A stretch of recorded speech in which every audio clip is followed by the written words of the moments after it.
right. All right. Welcome to the Hafu It. Welcome back. Welcome back. This week we are talking about 7-Eleven. We are talking about 7-Eleven this week. I am one of your hosts. I'm Sakura. And I'm Kyoko. And we are the Hafu It podcast. For those of you who do not know, we are a podcast where we talk about all things Japanese, Canadian, all things Japanese, all things mixed race. And today we are talking about 7-Eleven. And it is the 7-Eleven convenience store, if anyone is wondering. You might be asking yourself, why are two Japanese women talking about 7-Eleven? And I will tell you. Since 2005, 7-Eleven has been owned by a Japanese company where its headquarters are in Tokyo, Japan. It was originally a North American company. It was founded in Dallas in 1927, but in 1990, 70% of the company was bought by a Japanese company that was later then completely bought by another Japanese company. So 7-Eleven as it stands today is a Japanese company. Oh, shit. I did not know that when I was growing up. No, I had no idea. I had no idea. And the reason why we're talking about this today is because Kyoko has actually been to Japan, and 7-Eleven is very, very big in Japan. It's huge. So we're going to be talking about some of the differences between 7-Eleven in the West and then 7-Eleven in the East. So for a little bit of background information, 7-Eleven first came to Tokyo, first came to Japan in 1974. Since then, it is now 31% of the global stores in Japan. It has over 20,000 stores in Japan and over 2,700 in Tokyo itself. It offers a little bit of a different selection of product and services that we have here in the West, and we'll go over that a little bit later. But it's a very, very popular store in Japan, especially with foreigners, because there is an ATM in all of the 7-Elevens in Japan where they will take your foreign cards. Yes. They will take your foreign cards and they will give you yen. Yeah. Which is amazing. So, when you first got to Japan, how long did it take you before you entered your first 7-Eleven? So I think much like, Sakura kind of gave us a whole lot of facts about just how many locations there are in Japan. Yes. Totally unsurprising. I never expected to find that many 7-Elevens necessarily. I mean, I grew up in Toronto, Ontario, where right. there are 7-Elevens. There were, it was one of like the main convenience stores, one of the many. I've been to a 7-Eleven before. I've also traveled to a bunch of countries where there are 7-Elevens. And it's like, besides like McDonald's, it's like one of the first things that I want to go check out in different countries. Right. There's so many like different selections of food. So it's interesting knowing that it comes from Japan. Yeah. I had no idea, but it makes so much sense because in Japan there are 7-Elevens literally on every single corner. Right. Every block. It's yes. like 7-Eleven, or there's another convenience store called Lawson. Okay. And very, very similar concept. I think the Japanese really like perfected the whole idea of just the small, quaint convenience of stores like 7-Eleven. Just like really great at making good use of small spaces. Right. Very efficient. Yes. So 7-Eleven here, at least like for me growing up, it was always like about the Slurpees, the big gulps, like totally. It was always something that we would sneak out of my friend's house to at night to like go get a big gulp, like steal whatever like car change there was and go get like a 99-cent big gulp. And definitely not the case in Japan.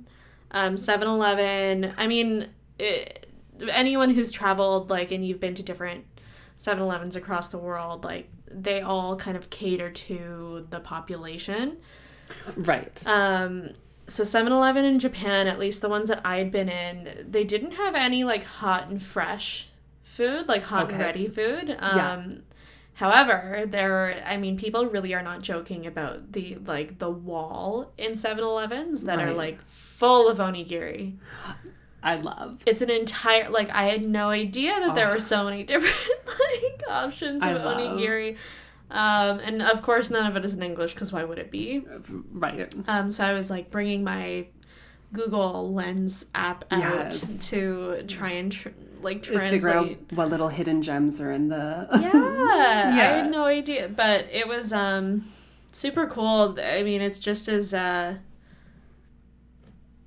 full... the shelves. Yeah. They've got anything you need, like any great convenience store. Right. And you were mentioning that they have, like, their own ATM inside of it, I think. Yes, the ATM. Yeah, and at least here, like, I know that for the most part 7-Elevens usually do have an ATM in it. In Japan, there's, like, they have, like, their own bank. And it's... Right. Yeah. It's so convenient, because anyone who's planning on going to Japan, by the way, like, it's... mostly a cash-based society. Like, a lot of places do accept card, but for the most part, everyone kind of prefers cash, which in a way makes a lot of sense. It's like physical transaction of money. It also like helps you as a traveler to spend money using cash, and then you're like just keeping track of everything that you're spending. Totally. And there's so much to spend your money on in Japan. So their bank, I believe, is called, it's literally just called 7 Bank. Yeah. So some of the 7-Elevens, it was interesting because some of them don't actually say 7-Eleven on the outside. Right. Yeah. I've seen photos though, and so some of them just say 7 and I Holdings. Yeah. Instead of just 7-Eleven. But I've seen photos, and some photos do show that it has both signs. Yeah. But it's still the same, like, signature striped outside. Right, the same color scheme. And it is 7-Eleven. And I think that maybe that's just to reflect the fact that there is, like, a bank inside of those locations. Right. But by my knowledge, I think all of the 7-Elevens in Japan have a 7 Bank in it. Yeah. Some of them have their own section that have a closed off 7-Eleven ATM. Right. For privacy, for the utmost privacy. And it's great. It's very convenient because we live in North America and nobody here, like, has cash. No. Especially not in this economy. Yeah. Not in this economy. Oh, yeah. It's very hard to find an ATM. You essentially have to find, like, a bank branch to be able to use their ATM. Yeah, like, good luck Googling ATM, especially in Vancouver, where, like, a lot of the ATMs here are just, like, on the side of buildings outside. Super sketchy. Not in enclosed spaces at all. Super sketchy. And then, like, do they have foreign currency in the ATM? No, do they? Who knows? I think, like, a lot of the ATMs here are, like, through Scotiabank and, like, Canadian banks that way. So they don't have their own bank here. But in Japan, they do. And the reason it's also so good, besides just, like, easy access to money and cash, is that they do take foreign cards. And there's always an exchange rate. And it's actually much, much lower to go to the 7 Bank. Right. Instead of going to any of the other banks. Okay. Because I think 7 Bank doesn't take... They don't charge you extra money for they're not charging you $10 for the transaction. Yeah, it's none of that. Like, we're gonna charge you like 3,000 yen to get $1 out. Yeah, exactly. Yeah. So I think for most people in North America, when you think of 7-Eleven, you think kind of solely about junk food. You don't really think in your mind in 7-Eleven that you would get super fresh food. No. You know, you think of, like, taquitos. You think of, you know, like, corn dogs, nachos with the scary melted liquid cheese on the top of it. And, like, candy and chips. Like, that's what you think of. We love processed cheese. Did you find in Japan, was it as junk foody in 7-Elevens? I guess that's kind of... hard to tell, because I guess for me, like, I consider yakisoba a junk food. Sure. Because it's full of sugar. Yeah. I mean, I guess what isn't these days, but yeah. It's like a really common part of food in Japan to have things like little bento boxes, or yakisoba, or katsu sandos, which is just like chicken katsu or pork katsu in white bread. But even being able to get stuff like that, it's so easy and things are so cheap. Yeah. They also sell alcohol at the 7-Elevens. Oh, okay. Which I guess makes sense because literally almost every country in the world except for Canada sells alcohol and maybe in the grocery US stores. also. Yeah, sells alcohol everywhere. No, I think they do in the States too. Yeah. We're just here in Canada, like... We're too far north. We're too far north and too free. Yeah. Exactly. Yeah, but you can get decent alcohol at and a 7-Eleven. And are we talking like beer or are we talking like spirits? Beer, like hard alcohol? Spirits, sake, what's the other one? There's sake and there's another alcohol. I'm so sorry. It's like made out of yams instead of soy. Yeah. Anyway, that one as well. All kinds of liqueurs, spirits, beers, ciders. Yeah. All there. Like, I think the wall for the liqueurs there are even the same size as the fridge that holds all the onigiri. Okay. Have you been to? So in Vancouver, we have a convenience store called Kobinya. Yeah. Which is literally just Japanese for convenience. Yeah. I think. So don't fry me, please. Oh my god. Don't come for us. Yeah, don't come for me. I don't know what I'm talking about. There's a convenience store downtown Vancouver called Kobinya, and it's been around for forever. And it's one of my favorite places to go. And I think the 7-Elevens in Japan remind me a lot of Kobinya. Okay. Yeah. In terms of, have you ever been? Is it in Tinseltown? No, it's on Robson Street. On Robson. Anyway, the fridge is there. I don't think I've been there. Yeah. We should go. Well, we're going to have to go. Yes. Yeah. They have all kinds of just pre-made Japanese treats. Oh. And they even like get some in from, there's a Japanese cafe called, it starts with a K. We were not ready for this. We were not prepared. We have not come prepared. And they make all kinds of baked treats that they sell at Kobinya as well. Right. That's just what the 7-Eleven in Japan reminds me of. I love that. Yeah. Because a lot of people complain about going to Japan and not being able to afford to eat really unless you make your own food. Right. I didn't really experience that. I didn't think it was particularly expensive in Japan. Okay. But I kind of also stayed away from the main chains. Sure. We kind of would walk down alleyways, and Japan is full of alleyways. Yes. And there's always little sandwich boards out there, fully written in Japanese too, but you know that whatever is not catered to tourists is, if they don't kick you out, because they do not like tourists too much in Japan, delicious. Yeah. And if you learn how to say chef's recommendation or what do you recommend in Japanese, right, you're all set. That's all you need to know. Yeah. Because whatever they bring you is going to be delicious. Delicious. So that's what Carly and I ended up doing. Right. When we were in Japan. But we did wander into a 7-Eleven for lunch one day. And I think we opted not to, but not because what we found wasn't good. We just realized that we had all these like restaurants on our list that we had yet to see. Yeah. We had such a limited time there. Yeah. But I know for so many like budget travelers, solo travelers, like people who are backpacking through Asia, like live off of the food at 7-Eleven. Yeah, like if you're racing to your next flight or to your next destination and you don't have time to sit down in a restaurant. Yeah, or if you're just like spreading yourself thin, because like in Asia, there are the richer countries, and some of the countries are so much cheaper to eat in. Right. There's so much more like street food options. So much street food. And I guess 7-Eleven in Tokyo would probably be considered almost close counts to street like that. Food. Yeah, totally. Yeah, because it's not like Osaka where they have that whole all the vendors. All of the vendors. Yeah. Yeah. Did they have the slushies? They did not have the slushies. They did not have slushies. They didn't have slushies. They didn't have hot coffee.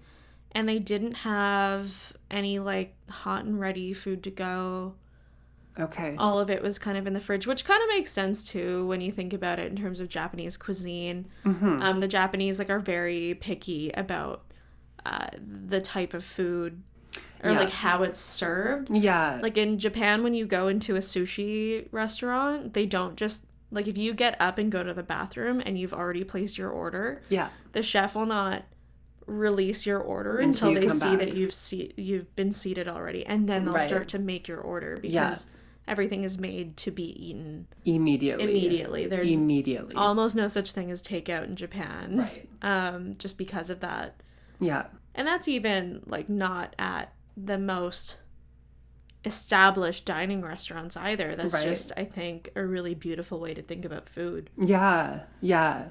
And I think because Japanese people have such a mentality about food, you can expect that even at convenience stores, you would still find like really good quality ingredients and really good quality food, even in the takeaway food. Yeah, honestly, if you were going to opt to travel in Japan instead and just fill your Airbnb or your hotel kitchen, your hostel kitchen with just like various types of food to make hot pot or to make just like large amounts of food so that you can travel with it. Right.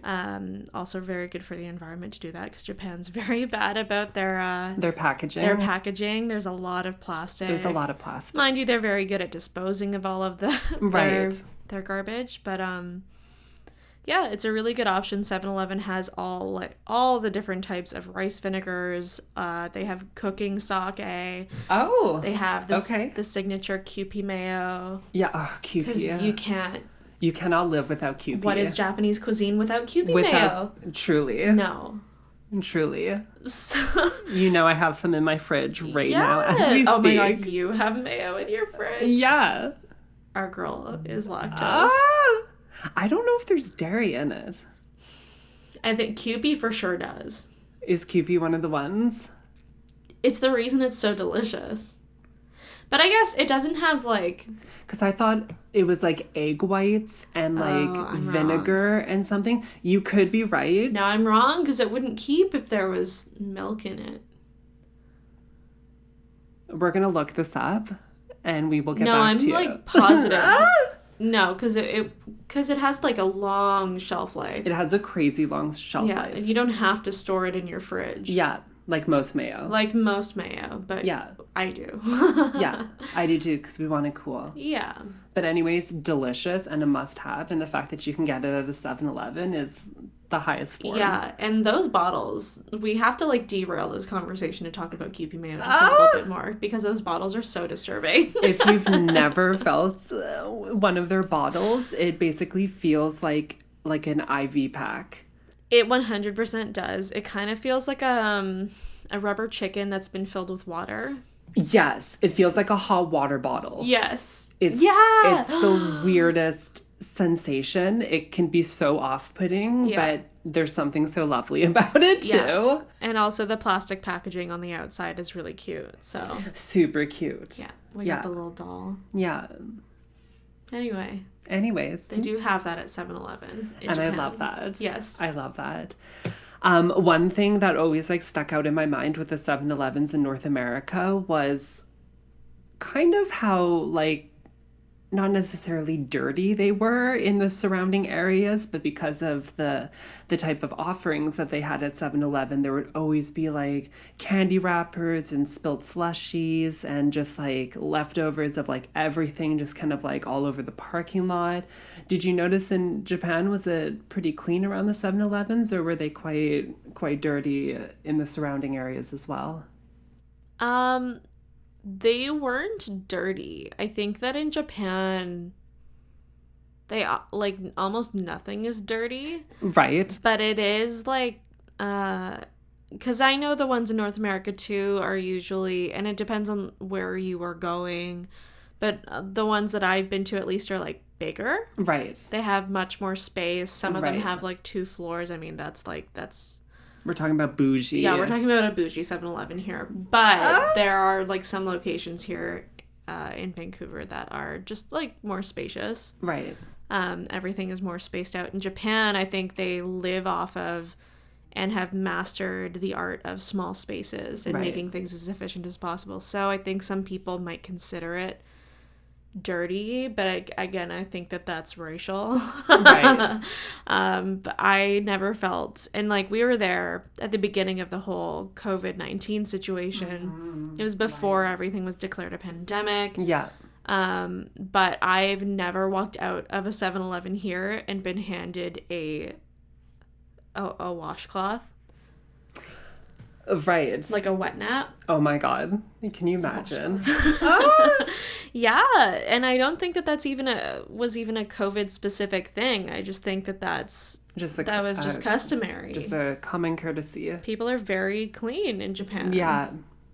Yeah, just like across the board. Yeah, so I never felt weird about being in that, but I think there's some stigma here when you walk into a convenience store, and some people think that it's like Asian owned and therefore things are a little bit smaller. It's a lot more like filled up. It's just a matter of like culture. Totally. In a lot of cases, and things are just making the best use of such a small space. Yeah. Oh yeah. We are the masters of like making things as efficient as possible space-wise. Yes. The roads in Japan are narrow, and the cars just as small. Just as tiny. Just as small. To go down these teeny tiny roads. Yeah. That also have specific, not sidewalks though, like lines on the road to outline where pedestrians can walk. So it's already narrow, but it's made more narrow because of these pedestrians. Sideways. Well, can you imagine trying to modernize a city that's from like feudal times? Oh, for sure. Like and the amount of storms that Japan gets hit with. The amount of tsunamis, earthquakes, like yeah, for sure. No. Just everything. Typhoons. Yeah. You name it. If Mother Nature has it in her wheelhouse. Yeah, she's there. She's there. Yeah, it's a very narrow island. Narrow and long. Truly. The water just washes across. I love. So you went to a bunch of different cities in Japan. What were kind of like the main areas that you went to? Yeah, so when I was in Japan, we landed in Tokyo, of course. We flew up to Sapporo after that, and then we flew down from Sapporo to Osaka, because that's the nearest city to Kyoto in terms of airports. Oh, interesting. Yeah. So you can't actually land in Kyoto. No, yeah, which I guess kind of also makes sense because Kyoto is so filled with feudal history. Buildings and stuff. It's too old. They can't do it. Ain't no planes flying over the city. No planes gonna ruin Kyoto Castle. Oh my God. Yeah. No. So yeah, and then we had to bus into Kyoto, and then the plan after that was actually to go back to Osaka because we had to fly out of Osaka anyway. Right. We were going to spend a couple days there, right. And then we were going to fly to Kyushu, down to Kumamoto, which is actually where my family is from. Family's from, yeah. And then fly back to Tokyo and then go back home. Yeah. So there's a lot to do. We were going to do it all within like a 30-day period. We got through most of it, which was great. We really enjoyed ourselves. For the most part, the 7-Elevens that we went into in like each prefecture was very much the same. Yeah, I can imagine there probably wouldn't be too much variety. Yeah, I guess one thing that they are really good at, just in Japan in general, but 7-Eleven was really good at this too, back on to like catering to the population, is that Japan kind of has a thing with like each prefecture has their own thing. Right. Tokyo is well known for their bananas. So there's actually like a Kit Kat called Tokyo Banana. Come on, Tokyo Banana. In fact, every prefecture in Japan has their own Kit Kat flavor. We love Kit Kat is just like... We'll do a Kit Kat episode. We will do a Kit Kat episode. We'll have to go to Kobinya. But yeah, each, like in Hokkaido when we were in Sapporo, they're very well known for their dairy products. Okay. For their yams, for their seafood. Yeah. So there was a lot more options in those locations for those things. So it actually, again, like as a backpacker, as someone who travels lightly on a budget, really easy way to just get like a little sample of that prefecture is to go walk into a 7-Eleven. Right. Totally. Yeah. Even the alcohol will be different. Like you'll find Asahi in Tokyo 7-Elevens. You'll find it in other 7-Elevens too, but in Sapporo, of course, we found Sapporo beer. Right, of course. Was like the main thing. Of course, yeah. And I really did appreciate that because having spent, I mean, it was 20 days in Japan, but it feels like it was like nothing. Right. There's so much to see in Japan because they really do like compound it all into such truly. a small island. Yes. There's so much to see and so much to do. And so if you are traveling on a budget in Japan and 7-Eleven is kind of like your option, it's what you've got to go on. Yeah, when you're in different prefectures, do walk into that 7-Eleven. Yes, it's absolutely 100% the same. However, there are so many things that you'll find in different prefectures that you wouldn't otherwise see unless you went to like a proper market or artisan. Right. Or a tourist center. Yeah. Where you could just shop like the locals do. Yeah. And they always had the ATM. Yeah, and they always had an ATM. We love. The 7-Eleven never let us down. 7 and I Holdings. Yeah. Never let me down. We love. Yeah. We stan. And it is interesting to know that in all 47 prefectures, there's 100% a 7-Eleven, and there's even 7-Elevens in Okinawa. Wow. So it's just like they are everywhere. Like 2,700 just in Tokyo. But you know what, though? Have you ever seen those, like, very dystopic photos of Japan where it's somewhere in the middle of nowhere and there's a vending machine? Kind of like in a bit of mist. Yeah, literally. A lonely vending machine. It's a Studio Ghibli scene in, like, a misty town 100%. in the mountains, and there's just a lonely little vending machine. No part of Japan is safe. Yeah. From any of it. There are vending machines in the most obscure places. Yeah, and that's a whole other ordeal because they are everywhere. They are everywhere. But it's so easy and, again, very convenient. Did you have a meal out of one of these? Ooh, so no. But, what did we do? We would often just get drinks out of the vending machines. Right. I don't think we did a food one. There is a place in Shibuya that has... We love Shibuya. Yes, we love Shibuya. We love Shibuya.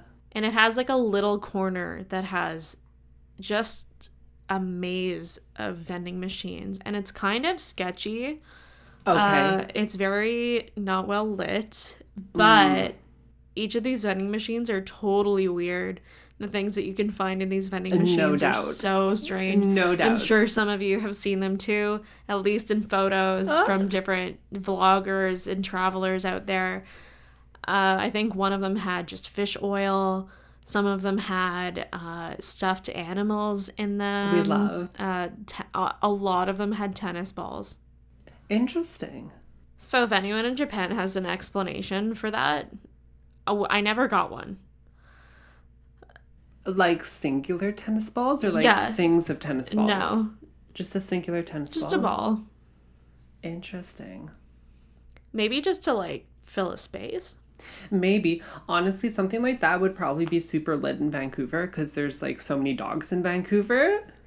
Yeah. If they had a vending machine of tennis balls, that would probably be pretty lit here. Honestly, someone needs to reinforce the whole convenience of the vending machines here in Vancouver. Yeah. Because people who live in Japan, some of them just like have a vending machine. Right. Just on the wall of their home.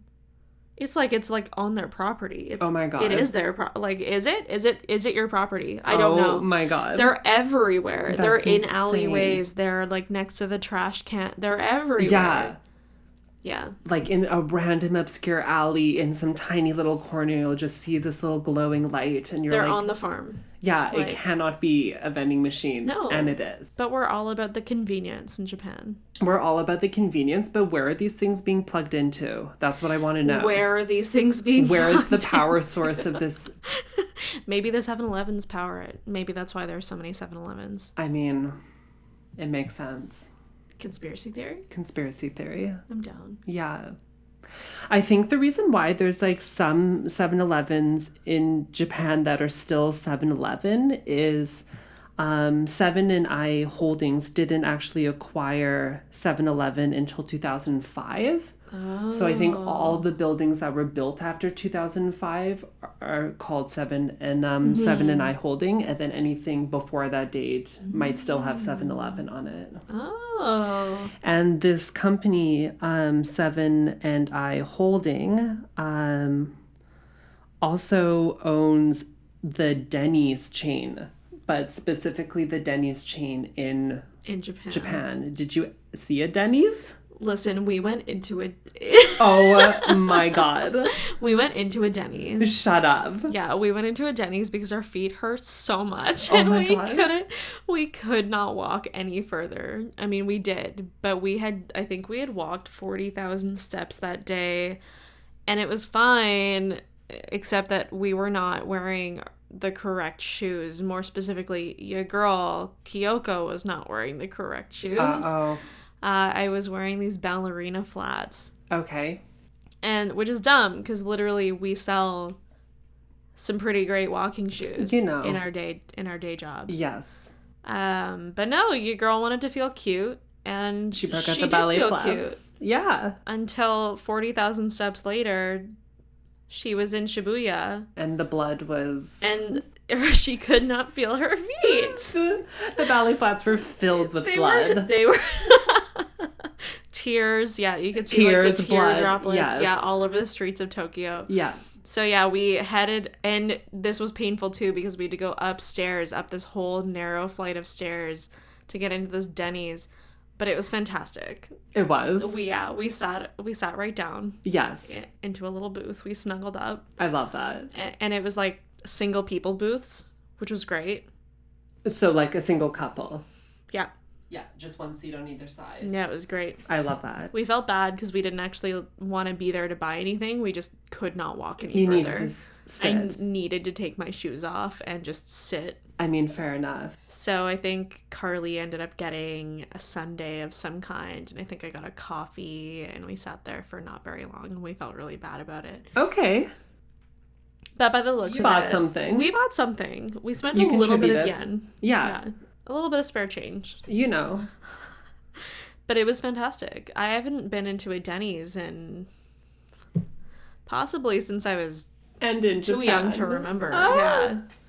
Yeah. So it was great. Yeah. Ooh, 7-Eleven and Denny's really just making... All under one house. All under one house, yeah. honey. That's crazy. Yes. Yeah. Where was the Denny's? It was in... I'm pretty sure it was in Shibuya or Shinjuku. Okay. I messed them up because they're right next to each other. Fair enough. And I never think that it's Shinjuku because Shinjuku is close. It's right next to Harajuku. Mm-hmm. It's like the same area. Right. I think it was Shinjuku. Ah! They kind of, they're very, Fair enough. But for a Denny's to be in one of the main kind of like shopping hubs and in the kind of like... Well, and picture it too because it was very Blade Runner-esque, as is anything that has Asian writing and neon signs. Yeah, the Blade Runner aesthetic. Yeah, but being in the streets of Shibuya and Shinjuku, all those pictures that you see the of neon all the neon signs out there, and it was just Denny's amidst all of it. And we cracked up. We thought it was so funny. We love that. But it was advertised just as well, like very much in that fashion. Yeah. And so we were excited. Yeah. That's hilarious. To see the Denny's. Did it have like the katakana underneath it, or was it just Denny's? No, just Denny's. They wanted you to know. Yeah. It was in like the touristy section, so I suppose. Yeah, fair enough. I mean, we were the only tourists in there. Everyone else looked like a local? Yeah. Oh, okay. I'm pretty sure. Yeah. Mind you, though, we were also traveling when we shouldn't have been traveling. Oh, yeah. So fair enough. COVID does do that. Yeah. We love a pandemic. Yeah. In the middle of a vacation. Yeah. You know? Yeah. That was like at the beginning of our vacation. It was definitely... I promise it was not when it was declared. As soon as it was declared a pandemic, we flew home. Yeah. We cut our ship very, very short. Yeah. It was somewhat short. Like in half. By 10 or 11 days. Yeah. Yeah. Just fine. Yeah. Yeah, because we'll definitely go back. Oh, yeah. We'll be definitely back. go back. Yeah. I need to experience these 7-Elevens. We'll show you the 7-Elevens. A little bit off topic. One of my first kisses was in front of a 7-Eleven. Oh, my God. Yeah. The things that happened in the parking lots of a 7-Eleven. I mean, what have the 7-Elevens seen? What, the secrets, the stories, the tea 7-Eleven could spill on all of us. Yeah. Oh my gosh. Yeah, your girl got kissed in front of a 7-Eleven downtown Vancouver. Which is, by the way, just for anyone who doesn't know, like downtown Vancouver on Granville Street, it's not the place, honey. Ooh. And at the 7-Eleven, that's not the place you at know all. what I'm talking about. Oh, I think I know the 7-Eleven too. Yeah. Okay. Well, it's unfortunate because the inside of that 7-Eleven is actually, it's one of those spacious areas. Right. That you go into, and it's actually very nice on the inside. Yes. Everything's well spaced, well lit. Right. The food doesn't look gross. Okay. It's just what's orbiting the store. Yes, it's what's orbiting that corner. Right. Where the 7-Eleven is. Right. Yeah, I think it was midnight, just after midnight. And he went inside to buy, like my ex-boyfriend, he went inside to buy a water bottle. So we've purchased a water bottle from 7-Eleven. You got the water bottle. Yep. And then came outside and he was like, "Can I kiss you?" And then, you know, it was bad. It was a bad kiss. I mean, do we have good memories at 7-Elevens here? With relationships? No. No. Yeah. But in the childhood stages, yeah, 100%. Yeah.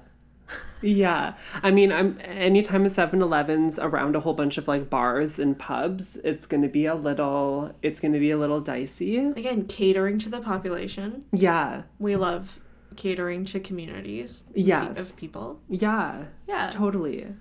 And 7-Elevens that you go to in subdivisions are so much different than 7-Elevens you go to in kind of like the more kind of downtown area, say, of a city. Yeah, fully agreed. Yeah. Have you ever been to a 7-Eleven outside of Canada? Good question. No, I have not. Okay. No, I have not. The ones in Norway are sick. I can't, because 7-Eleven is in 17 different countries. Yeah. Whoa. They're in Asia, they're in Europe, they're in Australia, and they're in North America. Oh my god. They're like the convenience store of McDonald's. I mean, those stats 100% don't match up, but I'm saying it. Yeah. I'm saying it anyway. Totally. It's out there. It's out there. So what was it like in Norway? It's fantastic. I find that the pizza here from 7-Eleven, when there is pizza at the various 7-Elevens, yeah, it just like it bothers me. It bothers my stomach. I don't feel good afterwards. Well, I just don't trust it. Yeah, because why would you? Why would you? So much grease. I mean, if I can see my reflection in the top of the pizza, it's a no-go for me.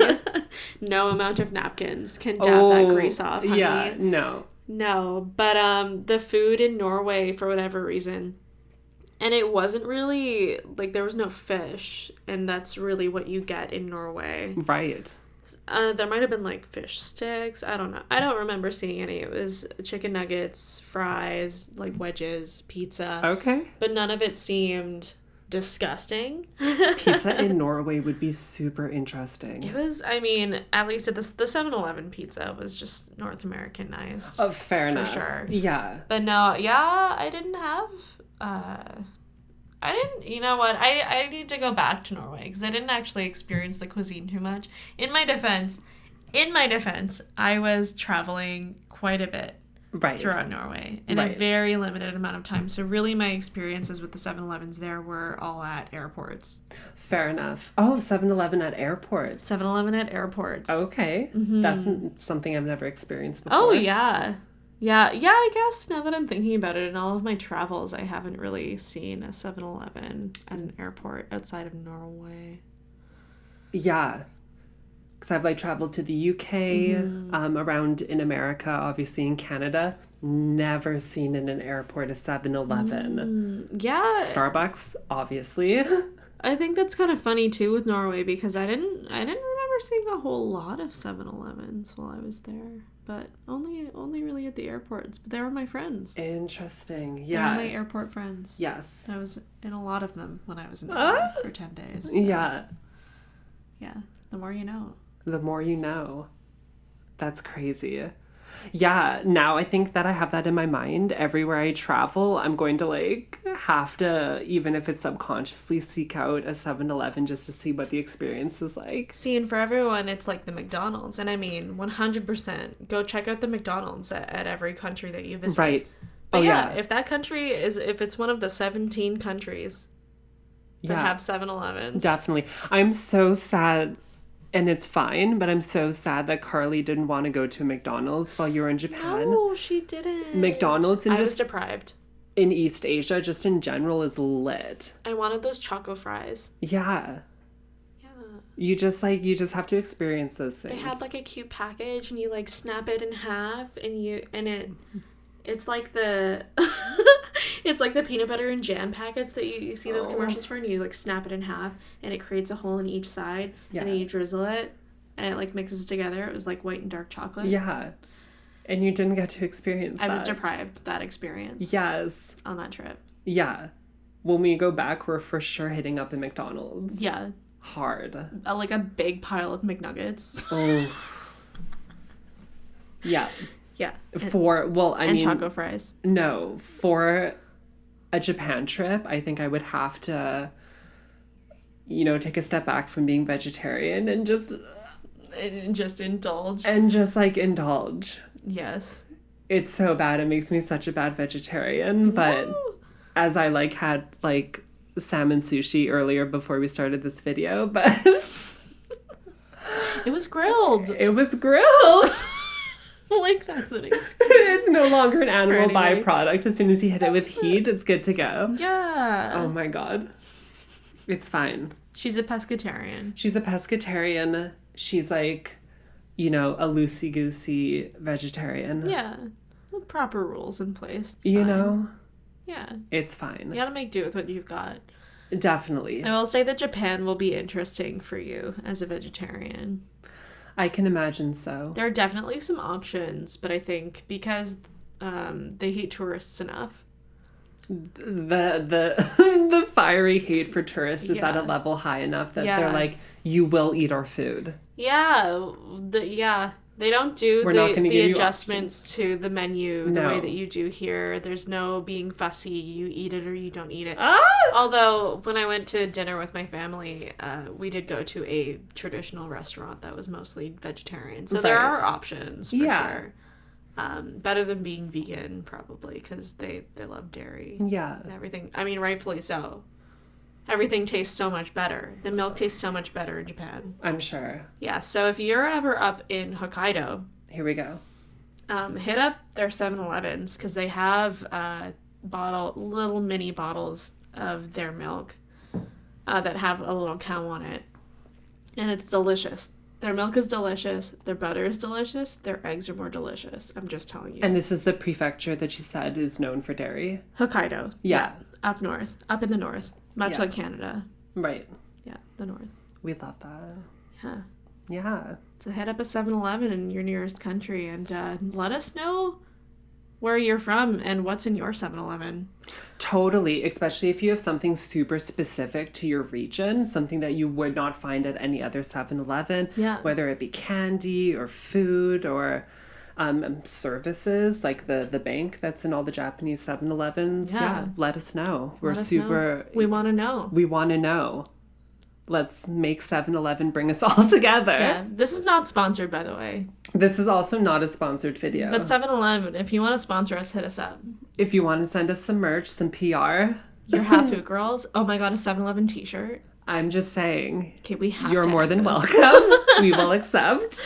Okay, well, thank you everyone for tuning in this week on the Hafu It. You can find us across most of our socials as just Hafu It. I am Kyoko, and on Instagram and Twitter you can find me as This Is Kyoko.